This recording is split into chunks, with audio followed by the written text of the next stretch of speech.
Vladimir Zelensky വീണ്ടും Saudi Arabia സന്ദർശനത്തിനെത്തിയത് ആഗോള രാഷ്ട്രീയ വേദിയിൽ ഏറെ പ്രാധാന്യമുള്ള നീക്കമായി വിലയിരുത്തപ്പെടുന്നു. വളരെ കുറച്ചു സമയത്തിനുള്ളിൽ രണ്ടാം തവണയാണ് ഈ സന്ദർശനം നടക്കുന്നത് എന്നതുതന്നെ ഇരു രാജ്യങ്ങളും തമ്മിലുള്ള തന്ത്രപരമായ അടുപ്പം വേഗത്തിൽ ശക്തി പ്രാപിക്കുന്നതിന്റെ സൂചനയായി കണക്കാക്കുന്നു. ഈ സന്ദർശനത്തിന്റെ ഭാഗമായി അദ്ദേഹം മുഹമ്മദ് ബിൻ സൽമാനുമായി കൂടിക്കാഴ്ച നടത്തി സുരക്ഷ, പ്രതിരോധം, സാമ്പത്തിക സഹകരണം തുടങ്ങിയ വിഷയങ്ങളിൽ വിശദമായ ചർച്ചകൾ നടത്തും. ഇപ്പോഴത്തെ അന്താരാഷ്ട്ര സാഹചര്യത്തിൽ പ്രത്യേകിച്ച് ഇറാന് ചുറ്റിപ്പറ്റിയുള്ള സംഘർഷാവസ്ഥയും അമേരിക്ക ഇസ്രായേൽ ബന്ധത്തിലുള്ള സൈനിക നീക്കങ്ങളും പശ്ചാത്തലമാകുമ്പോൾ ഗൾഫ് മേഖലയുമായി ബന്ധം കൂടുതൽ ശക്തിപ്പെടുത്തേണ്ടതിന്റെ ആവശ്യകത ഉക്രൈൻ കൂടുതൽ ശക്തമായി തിരിച്ചറിഞ്ഞിരിക്കുകയാണ്. അതിനാലാണ് സൗദി അറേബ്യ പോലുള്ള പ്രധാന ഗൾഫ് ശക്തികളുമായി ദീർഘകാല സഹകരണത്തിലുള്ള നീക്കങ്ങൾ ശക്തമാകുന്നത്. പ്രതിരോധ രംഗമാണ് ഈ സഹകരണത്തിന്റെ പ്രധാന കേന്ദ്രം. പ്രത്യേകിച്ച് ഡ്രോൺ ആക്രമണങ്ങൾ പ്രതിരോധിക്കുന്ന സാങ്കേതിക വിദ്യയിൽ യുക്രൈൻ നേടിയ മുന്നേറ്റം ശ്രദ്ധേയമാണ്.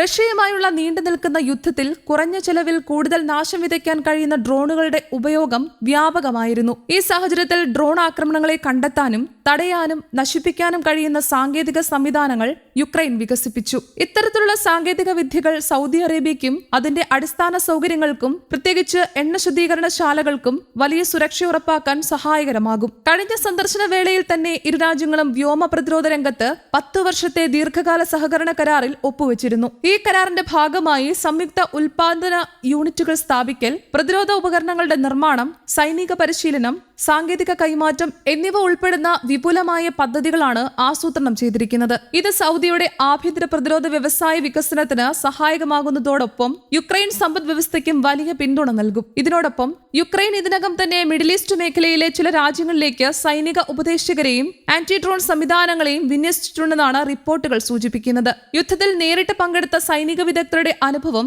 ഗൾഫ് രാജ്യങ്ങൾക്ക് ഏറെ പ്രയോജനപ്പെടുമെന്ന് കരുതപ്പെടുന്നു. യുക്രൈൻ വികസിപ്പിച്ചെടുത്ത ആന്റി ഡ്രോൺ പ്രതിരോധ സംവിധാനം ലോകത്തിലെ ഏറ്റവും ഫലപ്രദമായ സംവിധാനങ്ങളിലൊന്നായി വിലയിരുത്തപ്പെടുന്നുണ്ട്. സുരക്ഷാ സഹകരണത്തിന് പുറമെ ഊർജ്ജം, നിക്ഷേപം, അടിസ്ഥാന സൗകര്യ വികസനം, യുദ്ധാനന്തര പുനർനിർമ്മാണം എന്നീ മേഖലകളിലും സഹകരണം വിപുലീകരിക്കാൻ ശ്രമങ്ങൾ പുരോഗമിക്കുകയാണ്. പ്രത്യേകിച്ച് യുദ്ധം മൂലം വലിയ നാശനഷ്ടങ്ങൾ നേരിട്ട യുക്രൈൻ പുനർനിർമ്മാണത്തിനായി ഗൾഫ് രാജ്യങ്ങളിൽ നിന്ന് നിക്ഷേപം ആകർഷിക്കാൻ ശ്രമിക്കുന്നു. ഈ സാഹചര്യത്തിൽ സൗദി അറേബ്യയുടെ സാമ്പത്തിക ശക്തിയും നിക്ഷേപശേഷിയും യുക്രൈൻ ഏറെ പ്രതീക്ഷയോടെയാണ് കാണുന്നത്. കൂടാതെ ഭക്ഷ്യസുരക്ഷ, ധാന്യ കയറ്റുമതി, കടൽ ഗതാഗത സുരക്ഷ എന്നീ വിഷയങ്ങളും ചർച്ചകളിൽ പ്രധാന സ്ഥാനമെടുക്കുന്നു. കറുത്ത കടൽ വഴി നടക്കുന്ന ധാന്യ കയറ്റുമതിയിലുണ്ടായ തടസ്സങ്ങൾ ആഗോള വിപണിയെയും ബാധിച്ചിരുന്നു. ഇതിന് പരിഹാരം കാണുന്നതിൽ ഗൾഫ് രാജ്യങ്ങളുടെ പങ്കാളിത്തം വർദ്ധിപ്പിക്കാനും യുക്രൈൻ ശ്രമിക്കുന്നുണ്ട്. ചുരുക്കത്തിൽ സെലൻസ്കിയുടെ ഈ സന്ദർശനം ഒരു സാധാരണ നയതന്ത്ര കൂടിക്കാഴ്ചയേക്കാൾ ഏറെ മുന്നിലുള്ളതാണ്. ഗൾഫ് മേഖലയിലെ ശക്തി സമവാക്യങ്ങളിലും ആഗോള പ്രതിരോധ സഹകരണത്തിലും പുതിയ വഴിത്തിരിവുകൾ സൃഷ്ടിക്കാൻ